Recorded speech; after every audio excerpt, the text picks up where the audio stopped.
otwagadde tukunoonyezeeko nga olukedde olwaleero ng'omutimbagano gwonna gubunyeko Eddy Kenzo n'abantu ab'enjawulo nga omukyala Betty Nambooze bavuddeyo ne bagamba nti kyeyakoze kyabwewussa okwegeza ku mugenzi ne legacy gye yakola era ne bagamba nti amalala gakulembera ekigo ensonga yo ku Eddy Kenzo ne byayogedde kyannaku nnyo okulaba omubaka omulamba nga alina ne constituency gyakiikirira tasobola vaayo n'ayogerera nti bannange abakyala abazaatu bakola ekinyuma kino nadda ku muyimbi nga Eddy Kenzo alina legacy y'eggwanga gyawanise ate omubaka y'omu eyakatwala fuso z'essente 2 namba nga ziri ku bulamu bwe n'omwami we nga talina ng'atola ku ggwanga n'ate Kenzo ali mu kuwanika ggwanga era ng'ayingiza ku ggwanga kibenyamiza okulaba abakanga abo okuvaayo nabo ne boogera I think nti bandivuddeyo wali Kenzo walwanirira okuwanika eggwanga bwe bandiyogereddenga naye kati I think nti Nambooze abuzaabuza bya honorable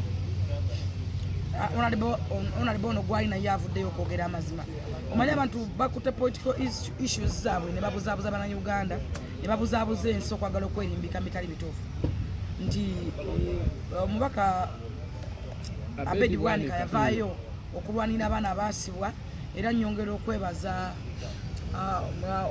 president wa DP okubanga yavaayo ne balwana okulaba nga Honorable Seginya ne Sewanyira bateebwa ate nga bali mu kulwana okulaba nga abaana abala bateebwa nsaba Allah tusaasire abaana abala bateebwe kubanga nabo balina obuvunaanyizibwa baana b'abantu balina bamama baabwe balina bazadde baabwe balabirira n'abaana baabwe ate baana baggwanga balina future naye omubaka wavaayo n'alwanyisa okuteebwa kw'ababaka n'alwanyisa okuteebwa kw'abaana kyennyamiza kyannaku tutandika okufuna okubuusabuusibwa bannambooze batusibye nnyo akatambaala ku maaso nga bagamba balwanirizi ba ddembe naye weebuuza eddembe lye balwanira bwe liri ekyabagamba Museveni awumule bakibo tebawummula basooke babeere ekyokulabirako tubalabireko Nobert Mawuye yakola ekyamaanyi okulaba nga bavaayo oba babaka ba Nuupu na bannamateeka ba Nuupu bannamateeka ba Nuupu tebalina kye baakola naye omubaka Robert Mawuye yakola kyamaanyi mpozi naffe abatajja kwogera kubanga nze Seginya bampitako nga bantuma womukulembeze w'eggwanga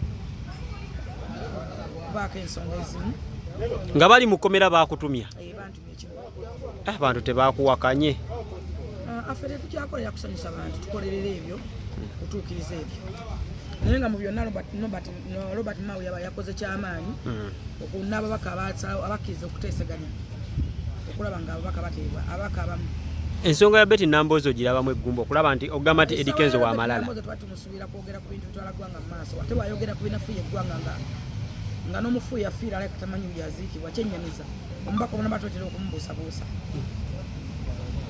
Eddy Kenzo si malala ge gamwogeza nti asinga omugenzi endowooza yammwe balimba bannayuganda mulina nnyo kyakaali n'akamanyiro n'akajako nakugamba nti okutegeera si tteeka tesikwawaza nti buli muntu ategeera Eddy Kenzo statement ye yali loud and clear era yali ntuufu mu mulambo okufaayo nga tonnaba kwebuuza Eddy Kenzo ku kyeyayogedde lwaki teweebuuza abaddamu ennyimba eza fire bongole utaaya baafuna permission oba tebagifuna ye ennyimba zaatunda oba tezaatunda lwaki Kenzo ayogera ekigambo kimu ne kibeera viral anti kyabadde controversial ng'abantu tebakikkiriza nti endowooza yeegera n'ekulimba mayindi yammwe ebalimba nakugamba nti endowooza nsonga yankizo nnyo mu lugendo lw'okuwangula oba okulemererwa ate okufumiriza nsonga ya bongo sooka ofumiriza mu Kenzo kyayogedde kiki kyayogedde ekibi era yavodde ki era kiriwa kyayogedde ekibi nga temunaba kwogera ebyo byonna mwatuuse kwebaza Kenzo kulaba nga eggwanga laffe alina waayituusizza nti Uganda erina mu Grammy Awards kati ewulirwa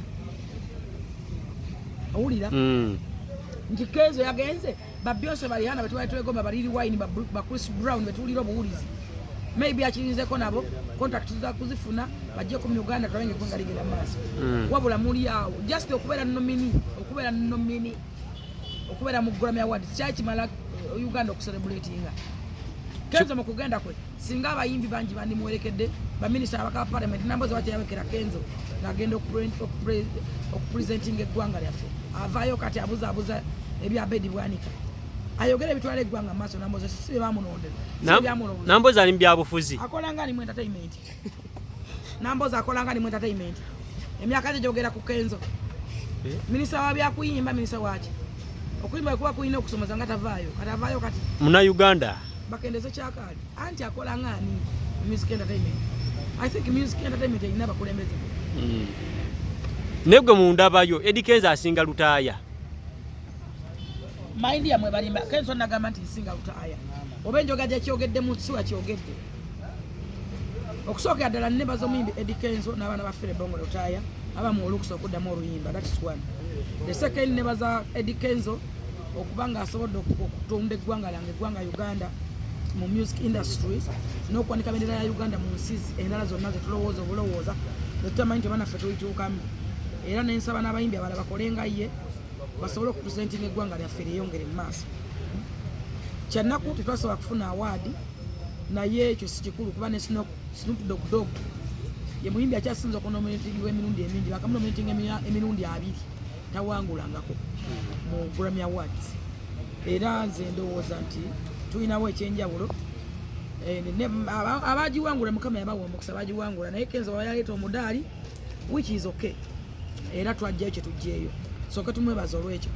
Ekyokubiri njaga otegeeza bannayuganda nti musanyukire nga abaliwo lwaki mwagala nnyo abafu okusinga abalamu.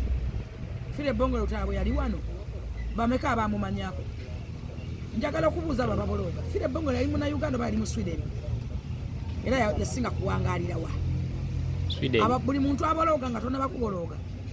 Fire Bongo lutaya lwaki temutugambako ebintu birala mutugamba ku siriimu ku nnyimba za siriimu na za Krismasi. Omwaka gulimu ennaku 36 ennyimba za Kenzo zivuga okuva mu January paka mu December. Lwaki oyagala koza December zokka zoyogerera? I think tebabeerawo bwenkanya so nze nali yagadde obwenkanya bubeerewo n'obwerufu ti Fire Bongo lutaya w'amaanyi nene Eddy Kenzo w'amaanyi mukize mugane buli omu w'amaanyi era buli omu alina kyagatta ku munne muleke kunafuyanga abantu n'okwenafuya. Kenzo tannagambako nti oli yali munafu no way lwakuba entegera yaffe yanjawulo nabagamba nti okutegeera siteeka ti bategeera ate si kwabuwaze kati abatategeererako ddala bagenda ne banafuuyira ddala mayindi yaabwe nga bo bali abo bamawobe togenda bagana kubeera bamawobe bwe bato batta Mozo Radio nga tebamwagala Mozo Radio bateeka 10 years of Mozambique Radio tebayingira Mozo natuka okwennyamira bagenda mu nomine ya Bita Award tebawangula ne babavuma Mozo natuka okwetta okwagala okwetta Mozo natuka okufanga yagala kwetta esaayile musugumbiza mugenda kumalalo mwe ku bifaananyi abala bakuba posting obo basiga Mozo Radio wera omulamu ngati mwa mukisiga bakisiraani mmwe mwagala bafu okusinga abantu abalamu lwaki mwagala nnyo abafu nalabye omubaka omu yagenze ku malalo ga Fire Bongo lutaya naye kuba ekifaananyi awo tubale tujja principal wano abafu bakola ki musajja gwe abafu bagazanga ki lwaki ozukusanga abafu abasirise esawa yaleero tugambe nti wali omwagala nnyo yakoze buzibu okugendayo okulaba ku malaalo tewali naye era mu kiseera kyo kikutwalayo lwaki mwagala bafu okusinga abantu abalamu. Nze nno omuntu ngakkiriza mu Katonda oba kkiriza nti ensi yange ekyagenda mu maaso nzikiriza nti omufuuyi ofayini yakola n'ate omulamu amusinga vale kuba yakyaliwo akyakola era akyakolera ddala maybe ogenda kutuuka okola nga Kenzo ennyimba ze zivuga n'okusinga ezo gwe mulowooza kuba ye akyaliwo kyega natandika butandisi era akyakola.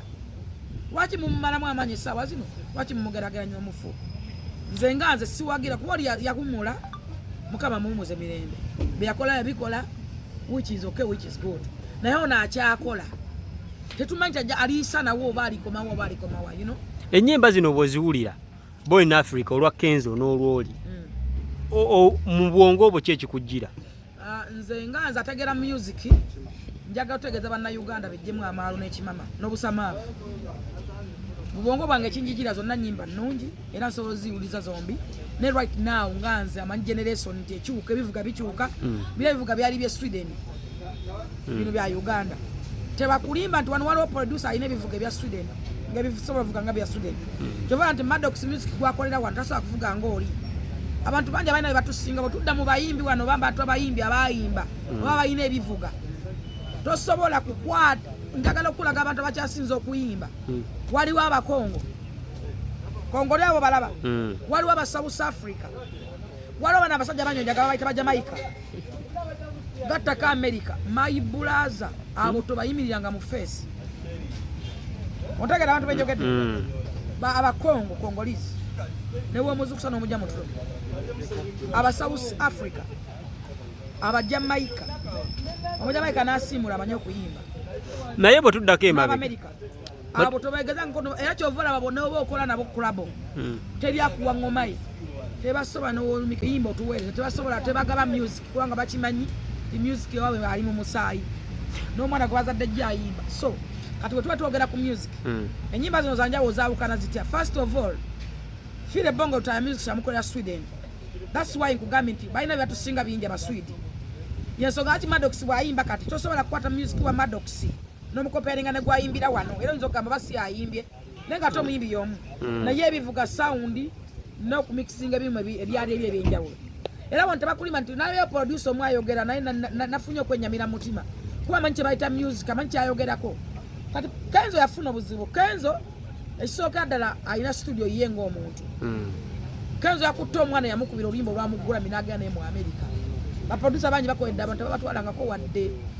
wadde out omutwala out nti omulisa eki Jijukata ne Woz ne Padman bakuba ennyimba nkowoola oba nkowoola tugende oba Eddy yaboze yaddamu zaali nnyimba kinaki nsisuubira nti gwe mulenzi gwanvuma ate ojja kuteekawo kamera yo gwe sigwabaana ne mukunja gwe sigwabaana ne mukunja gwayi teekako mbadde manyiyo gwe saagala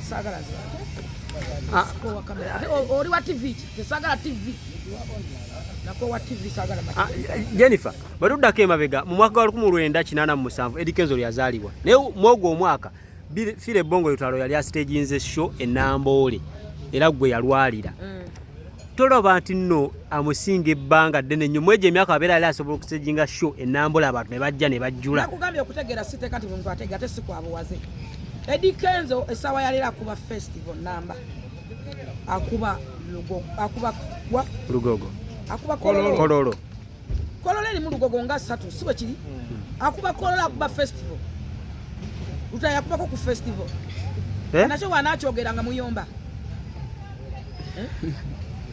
nakyo wanava lwaki mute facts tudde mu reality twogeze kati reality Kenzo kati akuba festival Utaya akubako ku festival osobola kumpayo ekifaananyi kya Fire Bongo Utaya nga anyiriranga musajja motana lwala lwaki mwamumanyira ku sirimu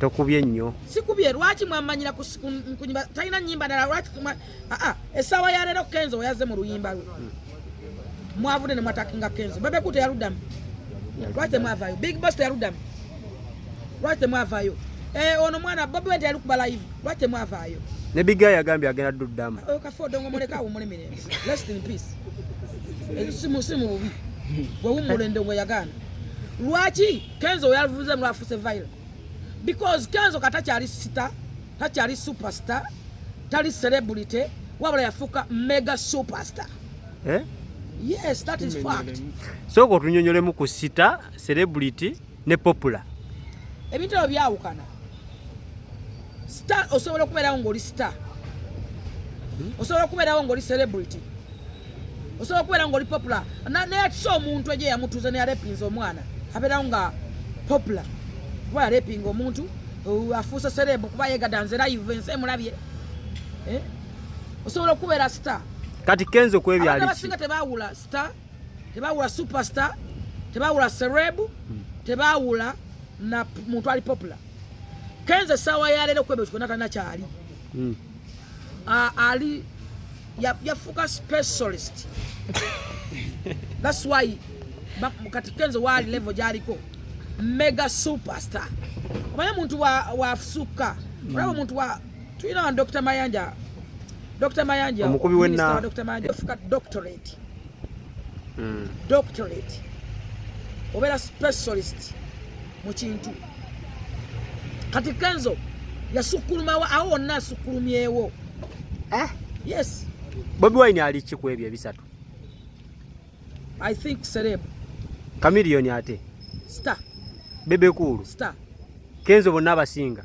exactly ati kati gotogenda kukikkiriza nze nabaddeko ne Kamiri tulina otwabadde nga twogera ku Kenzo oyo Kamiri naŋŋamba muganda wange omusajja gwe bayita Kenzo waba yagenze mu Grammy Award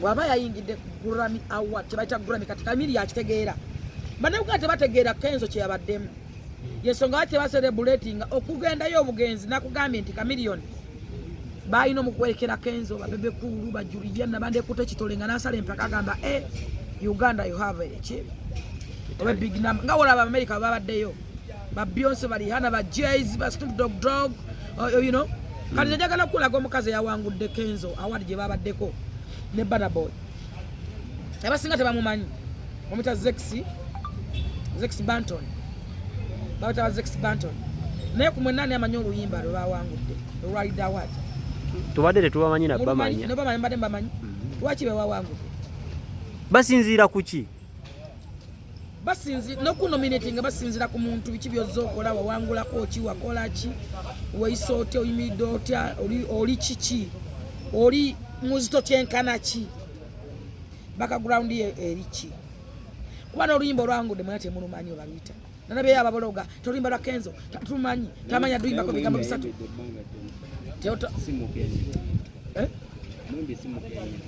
you know so kakati go woddawo nozolo ya Kenzo nga n'omufu yafa nabadde nteekawo sente zange wano mwena ababologa buli muntu ayogera amaloga gafire bongo yotayawe gali nendabe omubaka agenda naye kubayo serefi simanyi mwana yabafu kye bamukola oba lwaki azukusanga abafu bagazanga kibannaye onalebo kyagula anti kulaga nti nno ayi kabadde alaga nti ali ku saidi yamu oyo omusajja bamuzika Gomba kali bannayuganda kibagamba naye bonna kwayitawo nga takyamanga kubanga talina kifaananya kimu ng'alina enviiri ku mutwe akina kati nga honorable nga principal era yakagenda recently era lwaki kwegamba olaba nga buli omwabuukira lwaki Kenzo abeera big watu lwaki Kenzo abeera viral watu why that's why ngamba nti kati Kenzo takyali star takyali celeb wabula mega superstar oba yabyogedde kwagala tambuza luyimba lwe kuba lubadde lukonye nga abantu tebalumanyi endowooza yo bwekulimba kubanga gwe olina mayindi yo gyoyagala okukkiririzaamu zonna ezitambula Kenzo alina ku YouTube ennyimba ezisasinza okubeera ez'amaanyi kyova olaba abaana ba Beyonce bali anabaani bakiringa nabo lwaki olwo lwe lwandiganya okutambula ebigambo byayogedde tebyanyiziza famire y'omugenzi famire y'omugenzi nsanyufu nnyo okusinziza ku message ezimusindikirwa n'abaana empostinga gye bapostinze first of all Kenzo okuddamu oluyimba amala kwogera nabo okuta oluyimba bennyini bamala mugamba nti taluno bali in touch ng'ennyimba baziweereza omwana fire yennyini namugamba nti omwana lutaaya yennyini namugamba kali luli perfect abantu abamu balina endowooza egamba nti Kenzo yalina okukuba ebivuga ebya emyaka giri 1960 byabakuba mu 223 no generation zikyuka ebintu bikyuka n'ebigambo bikyuka you understand lwaki abayimbi ab'enjawulo bavuddeyo nalabye ne Bruno K ng'agamba kiyakoze yayimba ki Bruno K yayimba luyimba ki yayimba ki my question is yayimba luyimba ki tulina obuzibu leka mbabuulire wagumbuseewo omuze gw'abaferia bafededi artist okulipira buli ekijja abamwogereko amawulire gamwogereko bafededi artist kati njagala okugeza bwe balaba nga King Saabukide bebeku nakola akayimba simanyi zakayo simanyi matayo nekakwata bwe mutu yanoonya kati weyeebogoma kati olaba gulafite ali ku kamiliyoni nkwa ku nte embalabe ku nte muzadde yagaya amusobola ne mu bbato oyo ali mu byota ng'ayimba ejjenje mu kituli nga agenda ayimbire nnyina kakati ne tulabayo Big Eye abukidde Kenzo kuba ayagala amawulire gamwogereko Big Eye kyonna kyali ali kutugabane n'obulamu alina bwali n'omukazi gwe yazaalamu yali wa Kenzo tugabane Kenzo yamujja newabe nga kitaba amusuza ku ffumbiro ku kiyungu Kenzo namutana muganja jangu tuge tusule ngaba Kenzo akola big talent yo nakola oba big music Kenzo yakola big talent nakola big music Kenzo yakola ekisati ne Big Eye n'akigula Kenzo amala kirekawo n'akimuwa omukazi gwe yakoba gwe yamuwa mujjukirako emabega kaawo Kenzo ali mu America bwe yali mu America oyo Big Eye n'afuna obuzibu n'abali ba ex bakazi be ne bookya emmotoka Big Eye yavaayo n'agamba nti Kenzo ayokeze emmotoka naye nga ne mu ggwanga taliyo bwe mujjukira amawulire ago ne mugajjukira bulungi yavaayo n'agamba nti Kenzo ayokeze emmotoka yange naye nga Kenzo ne mu ggwanga tiyaliyo kati muntu afuna nkwa ku nte nkuyonkedde wawendipidde njagala bajogereko nafadda ndi magombe ddala bafededi artist kati abantu bomu tatusobola kwogera luyimba lwayimba omumbuuzaako ki muleke awummula emirembe byokuyimba byagaana yebyule Those are stupid people. Sagala kuba. Lwaki babera ya mujja mu kyalo? Lwaki teyamuwa contacts Kenzo zalina? Contact azagaza kinganeza wano zaganeza enane muzafuna mu government za muyamba ki. Singa kyakabanga akaboga ngakana akato. Zama singa samyamba kumutwala wa Museveni. Nze na muyambe yakajja. Yayineza enane muzamugazaji. Ayineza babala. Ngate bamutimba. Oba nezina wadde zimu nominating nganga. Kati contact ayagaliza ba Beyonce akolechi. Bali bafumbo. So, ngatumaliriza. Contact ani azuwa Kenzo. Ani ya Kenzo contact. Tewali yazimu yazenonyeza. Na agenda azifune. Wayeremereddwa Kenzo agende mba musayininge muki. Mu big talent. Kintu kyangunyo. Oluyimba luno Kenzo lwe yazembo solo tuwamuko ku kapera kuba abantu basi bagamba ya. Sasa naze kwogera bono jjo kunja ko interview kuyimba nja kuyimbira naye luli fine lulungi nyonzo lunyumira. Bono Africa. Oba walidde abantu bonna bakoza nti walidde oli ku mugati guno. Gwenjala yekuluma nawe yagala kulya. Oli kagati. Nti oli kagati okuva mu big talent. Akagati echi. Level yange nsuya nteba kyajiwa bugati. Ekyoja mu miro. Level yange kyali ebyo. Bana Uganda lwaki mutanya amazima. Muleke nkuba leto nyeto nnyo musale gwase gwake. Bwe to nyanga mugamba katonda to nnyo nnyo. Bwe gwa kanti wewe mama ate gwase nnyo. Lwaki mukulanga stani? Nakugamba okutegeera si kwa waza tesite kati muntu ategeera. Level yange bakyajiwa obugati. Buno busirika wo baby.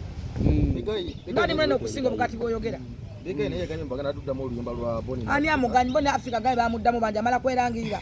Kenzo yamala kulangirirani. Kugambe oluyimba lwo bebe kulu yaluddamu nga temwalwogerako. Little boss yaluddamu nga temwayogera. Bobby Wine yalukuba live nga temwalwogerako. Yaluyimba ku live nga temwozogera kubanga tebasobola ngako Kenzo abasinga. Yensonga lwaki lwa Kenzo lufuuse viral. Ekyokubiri kagame ekigambo kino.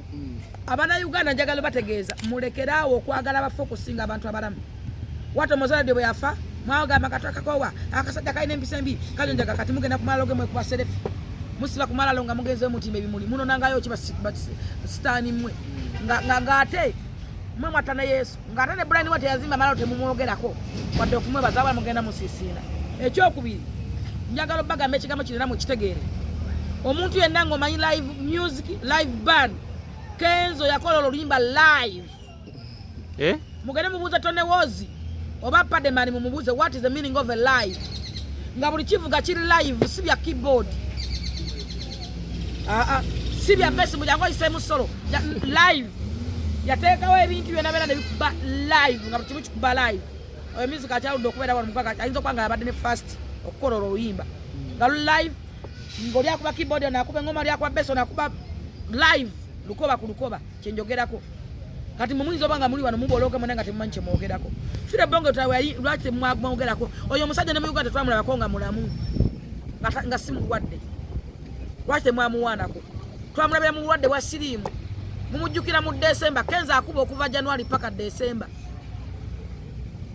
Ekyokubiri Kenzo kyeyogedde kyadde simple and clear, loud and clear. Batudda ku numbers eziri ku social media bawuluddawa.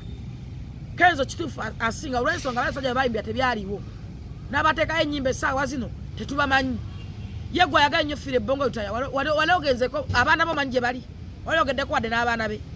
Gwe ayagala nnyo Fire Bongo Lutaya. Sweden buli mwaka wali ekijjukizo kya Fire Bongo Lutaya. Era bamucelebratinga nga superstar waayo. Wano Uganda mwali mumujjukiddeko mmwe mwali mucelebratingeko superstar. Ne bakafeero mmwe mwabatta. Babasudde mmwe mwabatta temwamwagala nga baafa banaku baafa baavu.